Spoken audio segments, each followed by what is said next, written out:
Sometimes in life we just suffer. Sometimes it's from being totally withdrawn, or so much stress that we are totally anxious, or so tired that we are totally burnt out. But our current position is not our final destination. No, indeed. There's hope. So whether it's your personal life, your career, your relationship, your business, or your job, we say there's reason to believe again. And we present from Andy's personal development, the breakout room. It's the place for health, happiness, and prosperity. Stay tuned for more.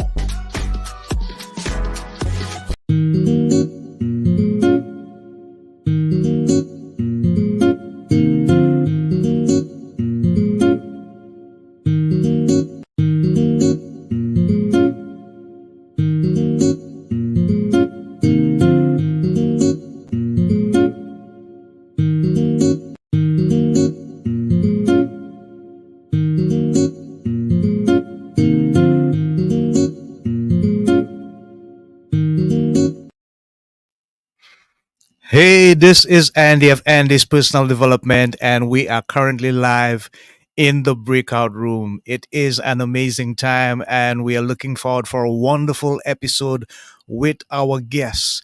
Without further ado, let me introduce our guest as she is prepared, willing, ready, and able to come with so much valuable content to share with you guys today.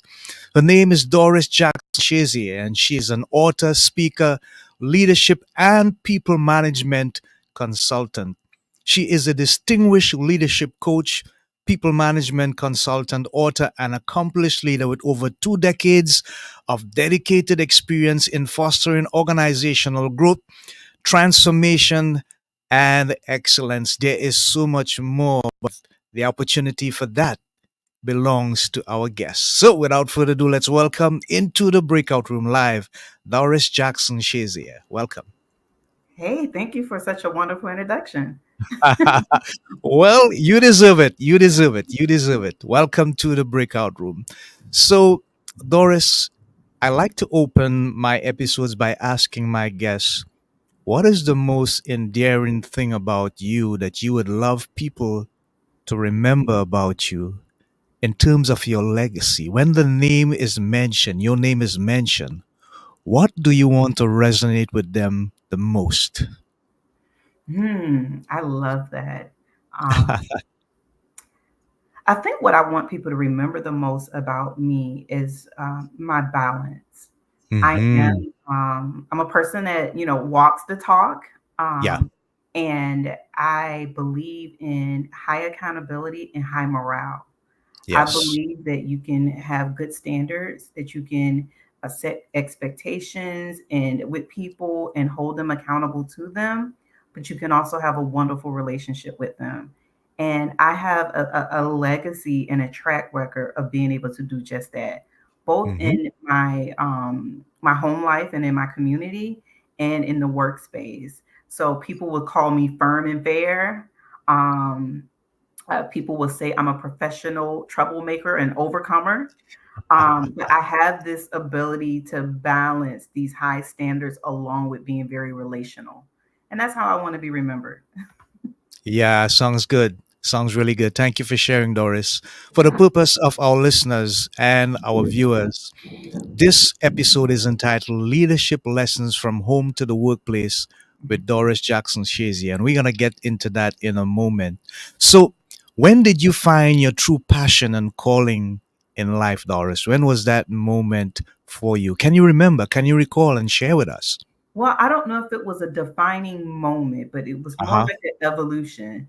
And now when I Okay. look back in hindsight, I realize that, man, I have always kind of landed in this space. Like I knew that I wanted to help develop people and coach them and remove their limited belief systems that may have gotten intact because I've spent a life of doing that. I grew up inner city, in a neighborhood where things were a certain way, and I had to remove those thoughts or those limits in order to be where I am today. So it's something that I've always been doing.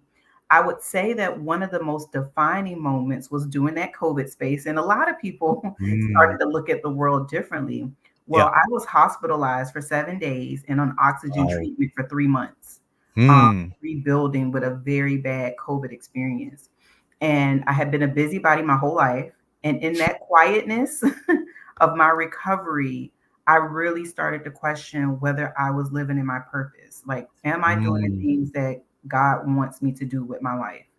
Yeah. And I realized then that I was on the right track. I was in the right arena, but I was limiting how God could use me, because I Hmm. thought that my skill set was designed to be in one company with Okay. one set of leaders. And then I Yeah. came to this realization that maybe I'm not designed for one company, but I'm designed to impact more people in that way.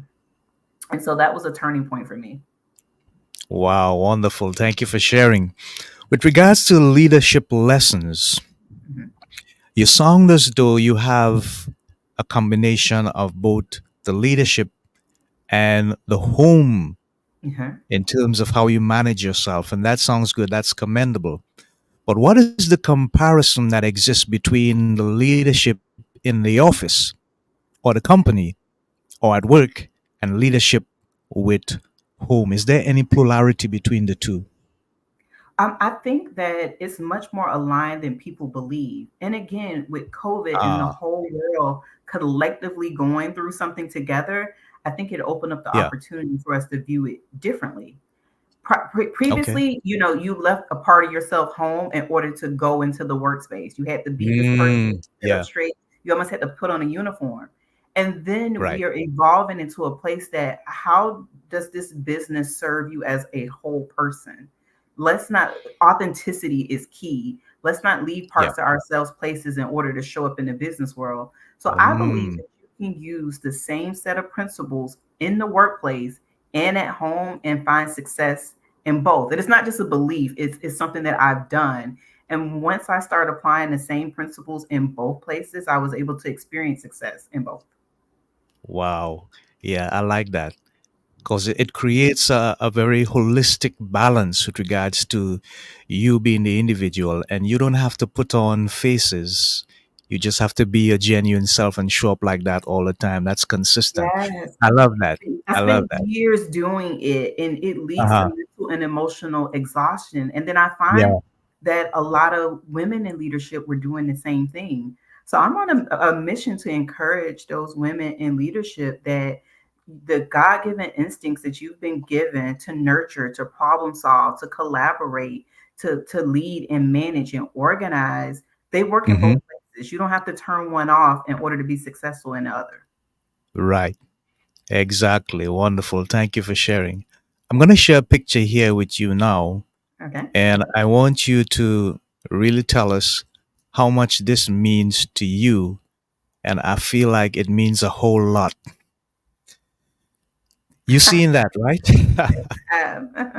Raising justice lessons learned through motherhood. Tell Yes. us about this, please. Wow. So raising justice is, yes, very, very close to my heart. Uh I'm huh. a person that I started almost 10 books and never completed one. And this is my first book that I've I've completed. Well, And congratulations, you did it. yes, thank you. I'm so excited. It's going to be in Amazon, Apple, Google, all those places next week. All And right. so this book is so exciting for me because it it's a combination of, biblical wisdom, practical strategies, and my reflections and real life experiences with motherhood. I like Mm-hmm. to tell people, the beginning and the end. So there's no surprises. This book begins outside of what I thought was an abortion clinic. This is a story Ah, that was almost not told, right? right, I was a right. 19-year-old sophomore in college, on full scholarship, first person in my family to go to college. And then I end up pregnant a year later. And I was devastated. I had been a Hmm. high achiever my whole life. And to even make that phone call was a lot for me. And my family was very accepting. I came from generations of teen parents. So me getting pregnant wasn't the worst thing to them, but it Yeah. felt like the worst thing to me because I knew that I Mm. was supposed to be a generational breaker, Okay. curse breaker, you know? Yeah. And so Yeah. here I am pregnant, 19. And this book is the story of it starts, outside that abortion clinic and the four specific things I prayed for during that pregnancy. And then this book ends with me being the mother of a 19-year-old college graduate. Justice has now graduated college at 19 years old. And Yes. so you get to hear the story of this 19-year-old uh, young and confused, woman in college that raises this 19-year-old college graduate and all the things that happen in between. So it's inspirational. There's a lot, again, practical tips and strategies. It talks a lot, maybe a little bit about conscious parenting is how I would categorize it. How I the pursuit of me trying to be the parent that I didn't have. I wasn't raised with my mother or father, and I wanted to have a different relationship with my daughter. And so there were moments where I had to reflect and stop myself from maybe perpetuating the hurt that had been perpetuated on me. Yeah. And Yeah. so, I mean, it's a good book, even though I'm biased. And you should be. Yeah, it's a good book. So yeah, it Yeah.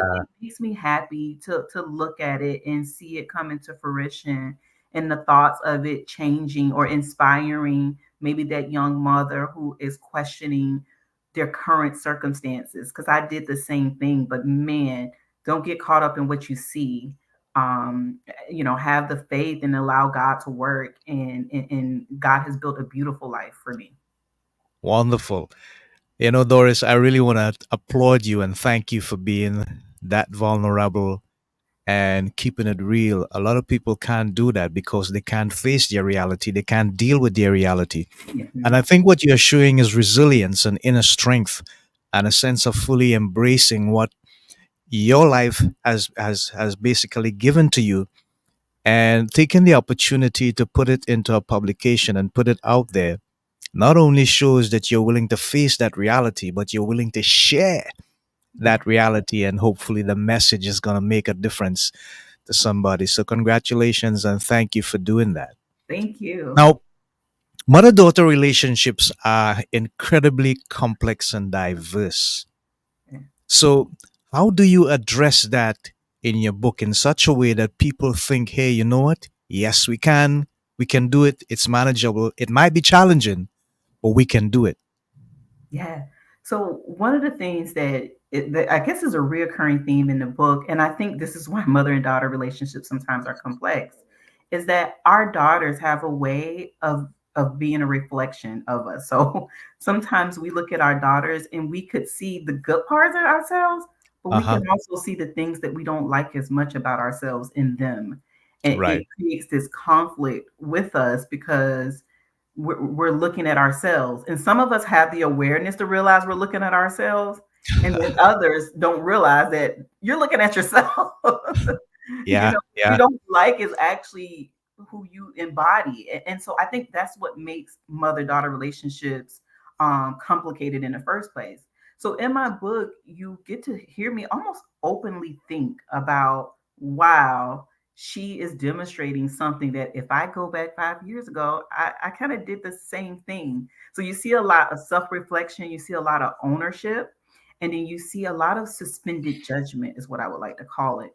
Me Yeah. not necessarily reacting in the moment, and me pausing and saying, okay, if you do this right now, what are the unintended consequences? How are you going to impact your relationship long term if you do this right now? And then I pause. And so I'm grateful that God kind of gave me that ability, that in moments where I think I would have completely damaged our relationship long term Mm. had I Yeah. not paused and said, I'm not going to say that. I'm not going to do that. I'm not going to make her stay somewhere that she has told me she's uncomfortable. I'm not going to make her uh, give me evidence of why she shouldn't stay there. I'm going to teach her that your intuition is enough. If you feel it, then it matters. So you're not going to have. Mm. So little Yeah. moments like that, you'll hear about in the book. And I think that's important to building like the level of trust and closeness and the bond that my daughter and I have today. Wow. That's deep. That's deep. I love it. Thank you so much, Doris. We appreciate that. In terms of the people that you coach and the people that you deal with, what are some of the things that they innately struggle with when you sit in counsel with them and they reach out to you? Do you see patterns, Oh, or definitely. is there? Okay, great. So share some of the patterns and maybe we could look at Um, diversification after. yeah, I mean, so a few of the patterns, small business owners, what I find with Hmm. them often is they are very, very confident and capable in whatever field they're in, whether they're a Yeah. food truck owner, a chef, or just any type of business owners. They have a specialty and they're thriving in that business, but they have never invested in learning how to manage people. And so they Mm, run into a lot of people problems and they think it's everybody else. Nobody wants to work, nobody listens, nobody did, all these different things. yeah. And Yeah. so they lack sometimes self-awareness in their ability. They think because they're good at the business they're in that they're good at people management. And so Mm, oftentimes I'm trying to close the sale with someone and they're not convinced that they need my services because they think they're good at their job. And I'm telling them, you're very good at your job.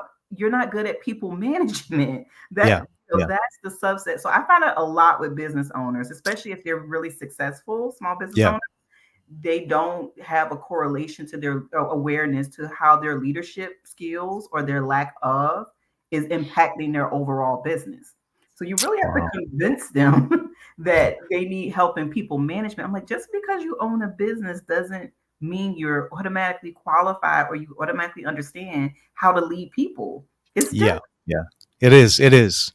Yeah. Yeah, and I think the other one that is very, very common, that I run into is kind of like that people pleasing thing.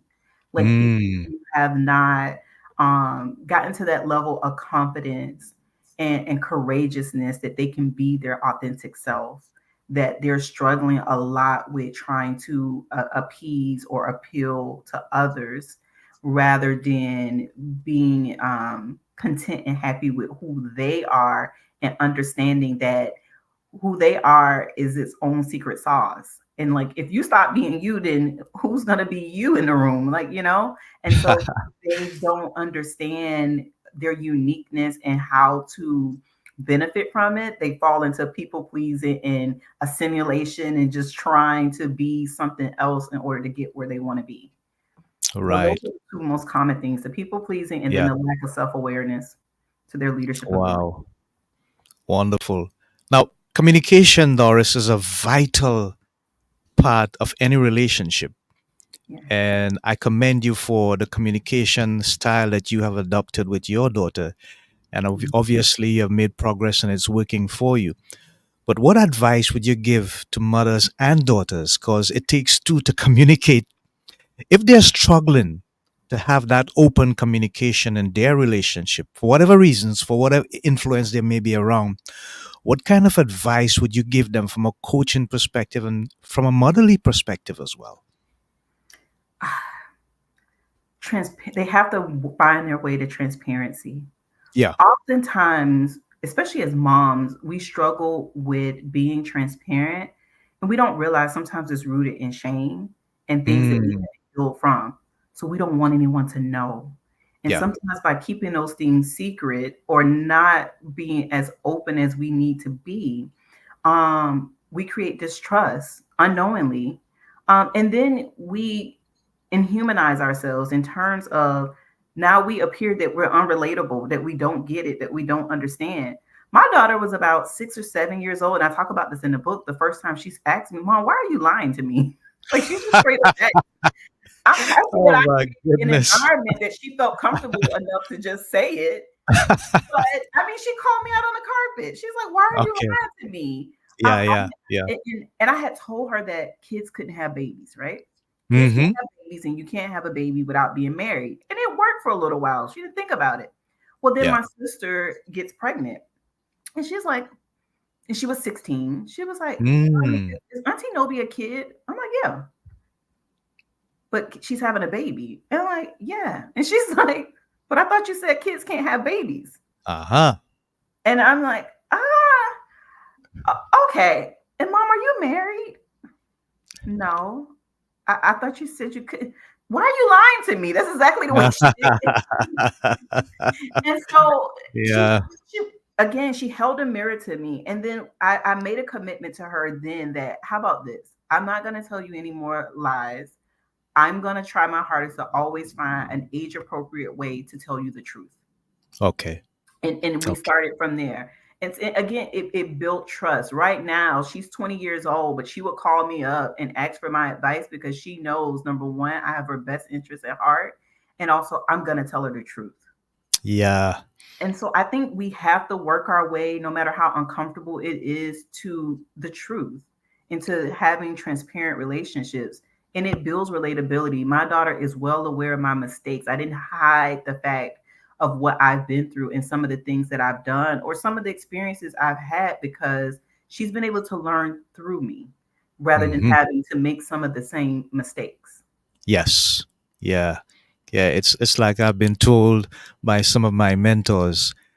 They say experience is the best teacher, but they say, Andy, somebody else's experience.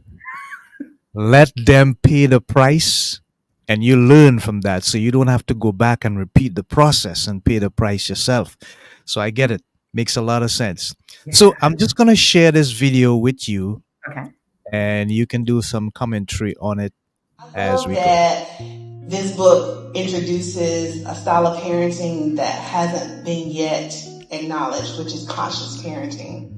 And I think we talk about gentle parenting and helicopter parenting and all these different types of parenting.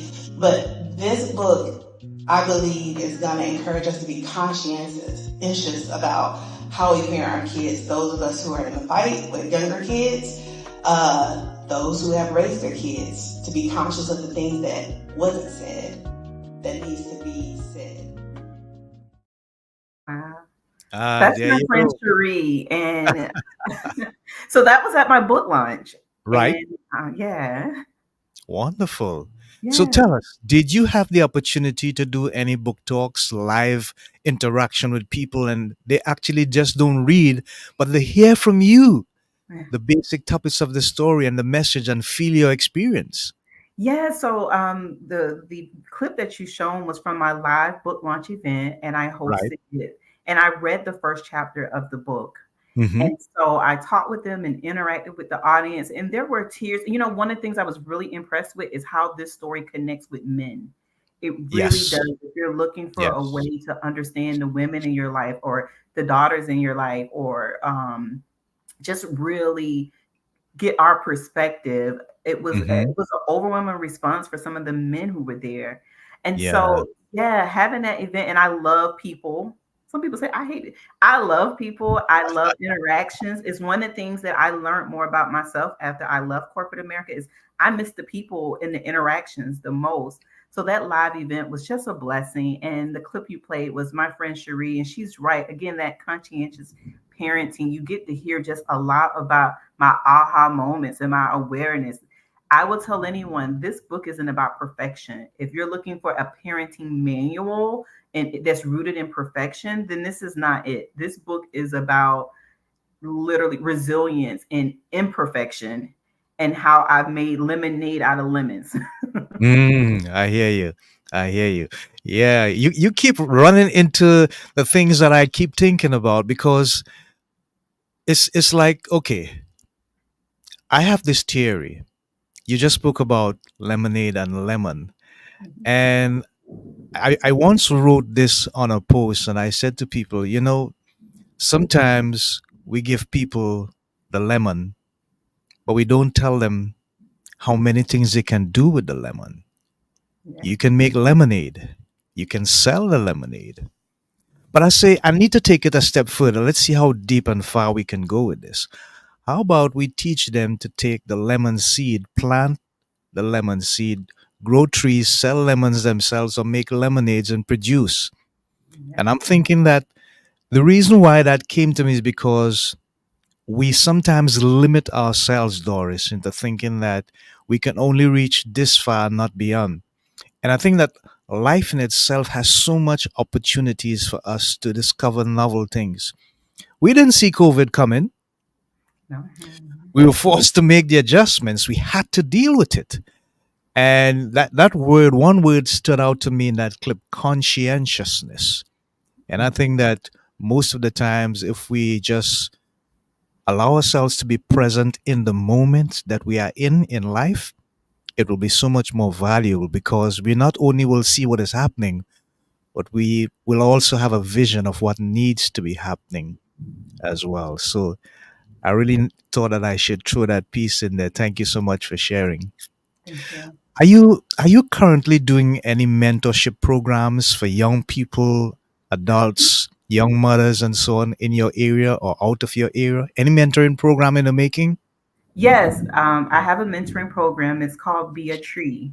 Oh, Last summer, I actually partnered with kind of Career Source in our area, and I provided 4-week mentorship programs to teams where I taught them professional development skills. You know, how to interview, yeah, how to write a yeah, resume, business etiquette, conflict resolution, different skills like that. So I do spend time with my Be a Tree Foundation, in which I use again some of those leadership principles and skill sets, and I teach them to teens who are entering the workforce.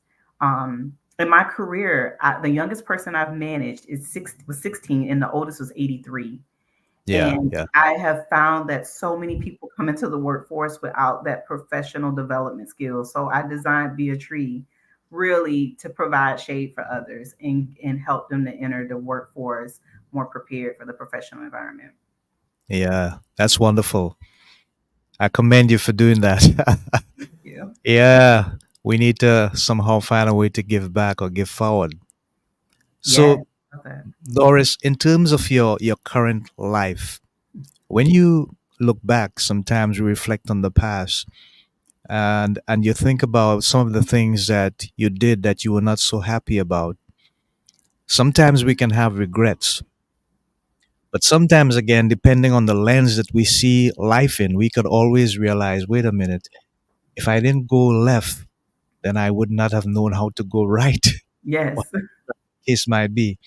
When you reflect on your life, Doris, do you see anything that you would have changed or done better? Or are you just grateful that you had the opportunity so you learned so much more than probably you ever anticipated? Yeah, I'm definitely on that side of things of gratefulness. I believe that I am the sum of all of those experiences, even the Ah, ones that were not so well, no, not so good. I can yes. honestly see the lesson in them. I often say to others, I don't lose, I learn. So even in a situation that's unfavorable to me, I trust me, I got something out of it. And so I never lose, I learn. So yeah, I do believe I'm the sum of all those experiences. I don't regret any of it. Yeah. I like to put it this way. I don't ever think of myself as a victim in life, but as a student of my experiences.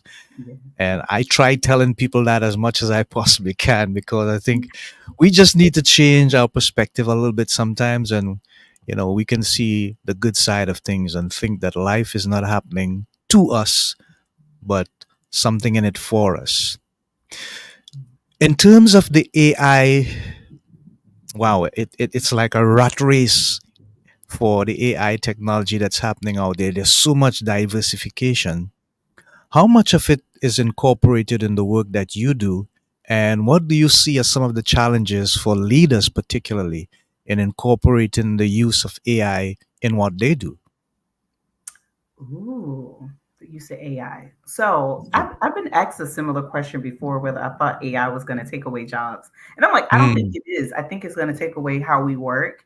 Uh And huh. we really need to focus on teaching, teaching, equipping ourselves with how to better manage it. And so Okay. one of the things that I'm really interested in as it relates to AI is, as we start to implement it, to be aware of the biases that may generate, much like think about school institutions and the history books, and if they're written to a certain way that's favorable to certain people, then what are we really Hmm. teaching people? And so I Yes. think one of the challenges with AI is, how do we ensure that it is diversified and that it serves everyone? Yeah. Yeah. That sounds like a plan. I'm gonna play a video here for you, and I want to get your comment on it. This is an amazing guy. He's from the Far East, Okay. and he speaks on the difference between education now, education back then, and education in the future. Just take a listen and tell me what you think.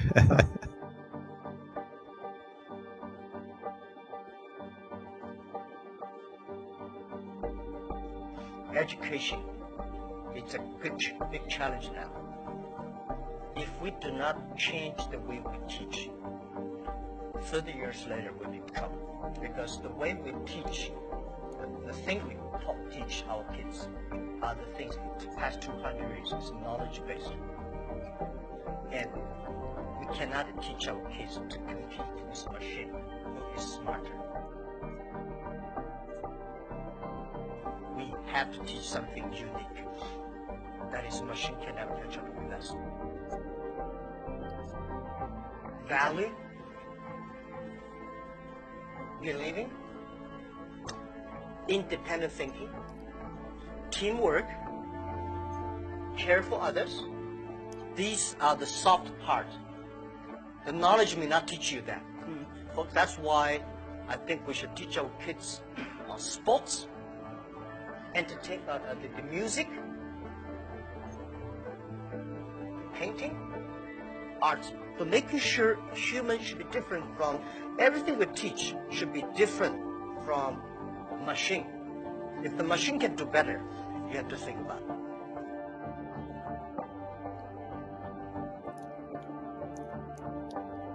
Now, Wow.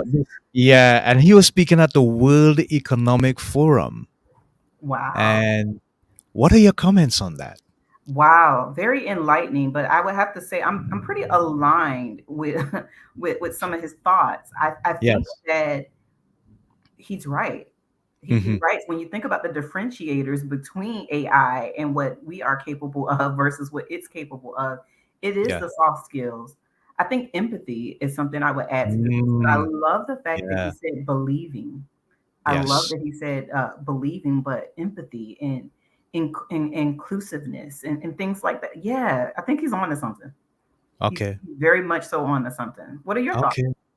Yeah, I was moved, and I was thinking to myself, I wonder if the people that are actually listening understands the true philosophy behind what he's saying. Mhm. Technically, he's saying we cannot afford to adopt a dependency syndrome on the AI to do what we are fully responsible for. And we have to set the example by the things that we teach our children because they are going to be the ones that are going into the future and having to face the challenge of what they get from AI as opposed or in comparison to what they're getting from the parents. So he says, teach them music, believing, art, sports, so that they remain as human as possible with those connections rather than the level of dependence that people are now beginning to gravitate to with regards to the AI technology. And I think we need to get that message out loud and clear. Yeah, I love his message. And yeah, again, how do we leverage AI? How do we leverage these machines? They don't replace us, we leverage them to make our lives easier, to make us more efficient. But yeah, focusing on those soft skills and human elements. I love that. Yeah, yeah, yeah, yeah. Great, wonderful. So, are you into sports, Doris? Very little. Like I am not I'm not an athlete at all. Uh huh. But I am, a semi fan. So I have three sons and my husband is into sports and we have, a pro athlete in the family. So it's kind of by proxy, but I'm not necessarily a sports fanatic. Okay, great. Because I was going to ask you about the NBA championships. Um, I was actually rooting for Dallas. My husband was Um, too.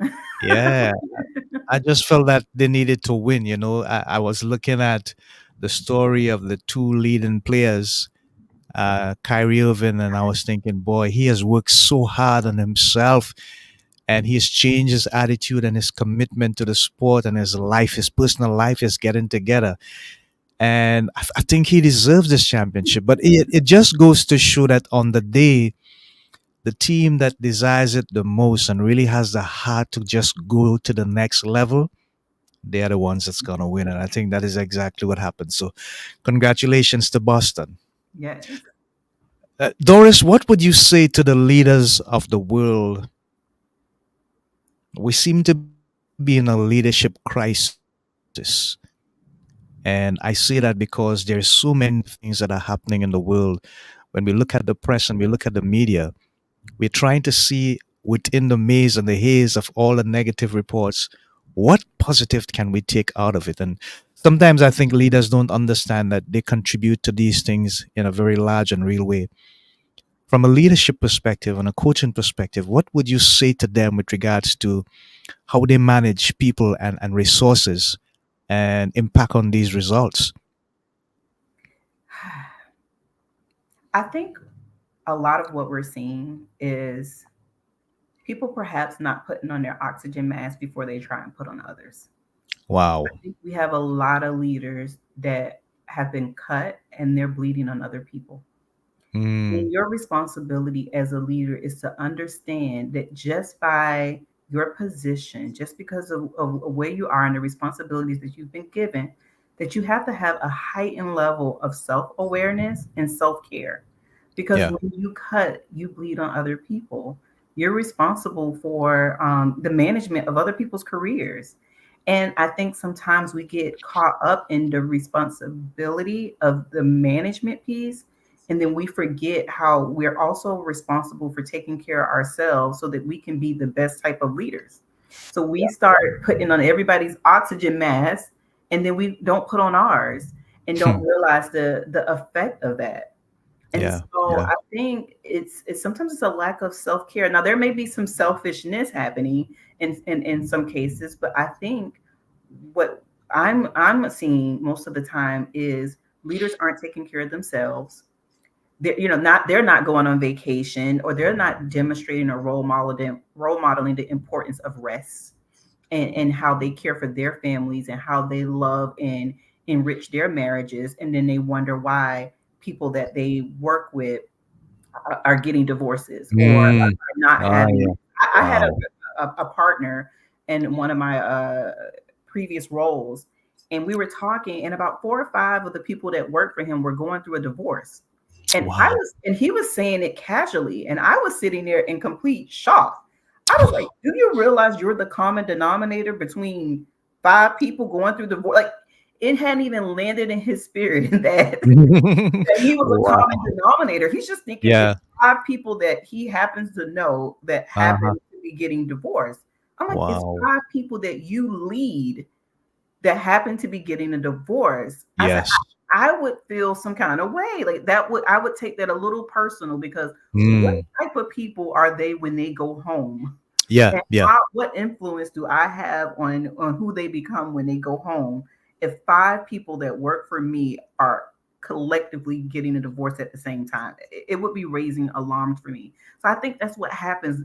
Leaders aren't aware of how much they impact each other, other people, and then they don't take care of themselves in a way that allows them to be their best self, so they can be that for others, and it just has a trickling effect. Yeah. It does. I agree with you wholeheartedly. And some things that need to be addressed. So, Doris, in terms of the writing aspect of things, you said you started about 10 books, you finished one. Are you going to try Up to again? almost 3 now. I'm up to almost Oh, 3. I'm in the see? editing phase. Mhm. Yeah. So you just had to complete one and And then then it was going start to everything. flow. So, are you working for anything new that you expect to come out in the future? Are you going to tell us about it or are you going to keep it a secret? I'll give you a little bit about it. And so, what I would Uh-huh. tell you is, in the busyness of motherhood and corporate America and everything, Yeah. what it really took was for me to start prioritizing again. What am I here for? Like, what is my purpose? And once I was able to align my actions with my purpose, the time came, I was able to free up the time to actually finish my books.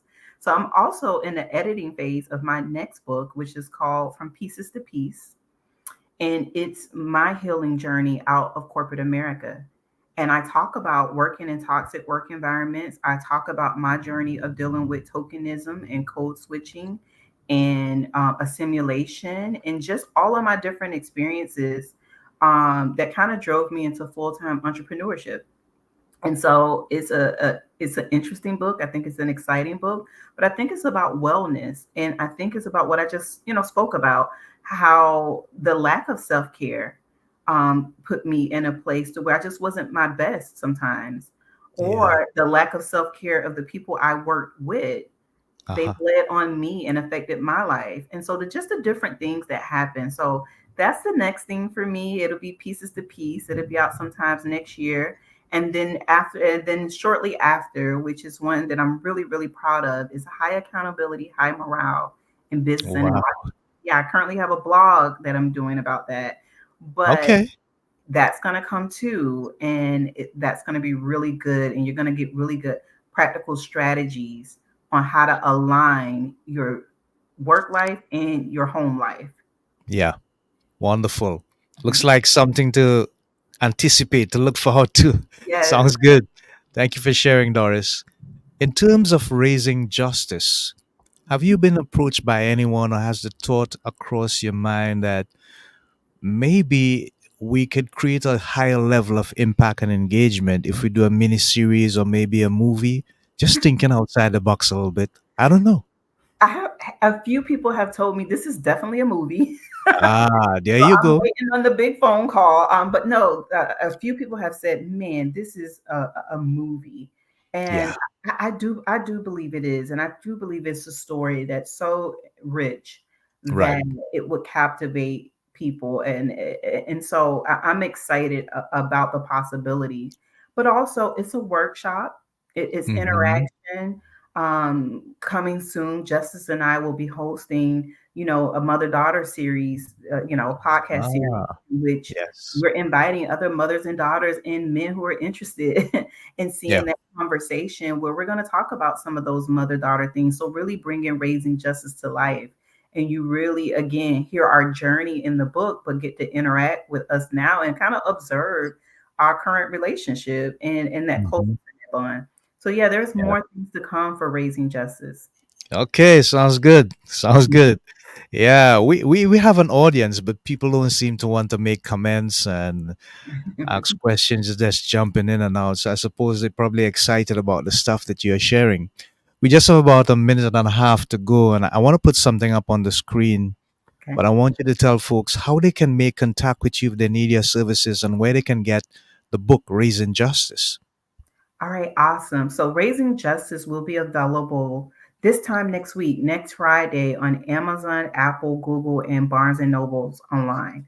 So Right. next Friday you'll be able to get it there. But let's say you want an autograph copy. Like I want it now, I want an autograph copy. Go to my website. It's my name, DorisJackson-Shazier.com. You go Hmm. there, that's my author page. You learn more about me and my family, and you learn more about the whole Raising Justice experience. My Shazier Coaching and Consult.com is my coaching and consulting firm. So for organizations and business leaders, if you're thinking about facilitation, I facilitate in psychological safety and unconscious bias and empathetic communication. And I actually teach a course on how to balance accountability and morale and performance management. Definitely reach me at shaziercoachingconsult.com. We get scheduled and I'll be there to facilitate at your next meeting. But Raising Justice, DorisJacksonShazier.com. And if you order from my website, you will get an autograph copy from me. Wonderful, wonderful. Love that. I hope Mhm. they heard that. So, we have come to the end of this wonderful and engaging episode entitled Leadership Lessons from Home to the Workplace with Doris Jackson Shazier. And any parting words? Let's imagine that you had the megaphone, Doris, in your hand and you had access to just under 8 billion people on the planet. What would you say to them in parting? In parting, first of all, have a wonderful day. And if you're going to dream a big dream. Don't dream a All right. nightmare. I love that. I love that. Thank you so much. You have been a wonderful and amazing guest. And we thank you for sharing your time with us and your expertise and your experience on the program. So, folks, that has been our episode. And we thank you for those who have tuned in and those who continue to support our program on the Breakout Room and the other episodes or other podcasts that we have on Andy's personal development. Until next time, this is Andy together with my guest Doris saying so long, Godspeed, God bless, Shalom, Namaste. Bye for now, guys. Stay safe, stay blessed.